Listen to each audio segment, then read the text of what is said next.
Saints-Bears action. Bears lost a close one, 26-23. Saints, definitely wouldn't say the Bears look bad, but it's crazy to me to think that they're even in these games, dude. I don't know what's going on in Chicago. I thought they would have got dog walked in there, but they kept it pretty close. Came down to a Will Lutz field goal. You know he's not going to miss it. But I don't know, dude. I don't know about the Bears. Yeah, Nick Foles kind of stinks. Kind of poo-poo doggy dump. I'd like to see Mitch Trubisky get another shot at the starting QB. Do you think he does? I don't think he can at this point. I don't think he will either. I think he probably gets dealt in the offseason. But at this point, I don't know. Nick Foles has been playing so terrible that I think he would almost be a better fit right now in that offense. Yeah, I don't know.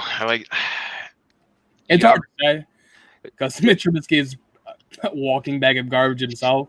So, true. It's like you pulled them when they were 2-0. So Mitch Trubisky's undefeated on the season. Obviously, Foles comes in that third game, has a little fourth-quarter comeback against the Falcons, and then it's just been up and down. I mean, we've seen this out of Nick Foles. Nick Foles, to me, is just an anomaly in the NFL. It's just, dude has one of the craziest careers at the end of the day I think we've ever seen. Just hasn't been able to get shit done as a starter.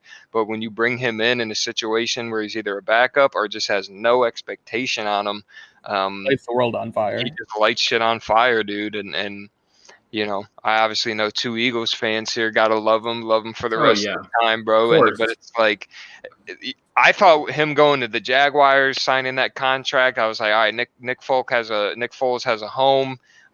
Just let him do his thing for the next couple of years. Jacksonville can be competitive, and then like first game breaks his collarbone, and then Jaguars just say, all right, everything's got to go. And I don't know for the Bears. I don't know what they do because, like I said, I think Mitch Trubisky does get dealt. I don't even know if I see Mitch Trubisky playing another year of football ever. I just clearly just don't think he's a guy. Cannot be big, you got to think. Yeah, I don't. But then what do you do with Nick Foles? You can't start next season off with Nick Foles. Tough.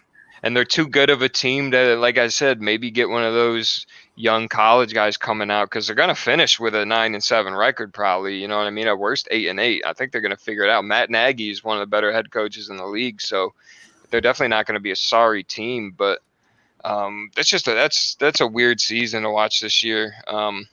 Agreed, dude. Nick Foles is honestly just not the issue. I actually kind of like the idea of bringing Mitch Trubisky back in just to try to shake it up, give it a mix. As an Eagle, Nick Foles is an absolute legend. Will go down, probably Hall of Fame.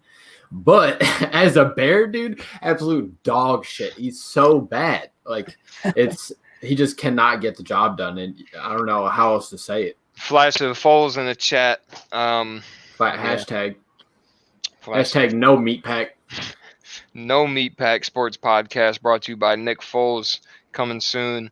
We'll get off that game. Saints still, though, real quick, by the way, still no Michael Thomas. I thought they'd make a move at the trade deadline. They made a move for Quan Alexander, who's a linebacker, which will help. But I thought just with this shit going on with Michael Thomas, they'd possibly try to grab somebody just because that's so up in the air right now.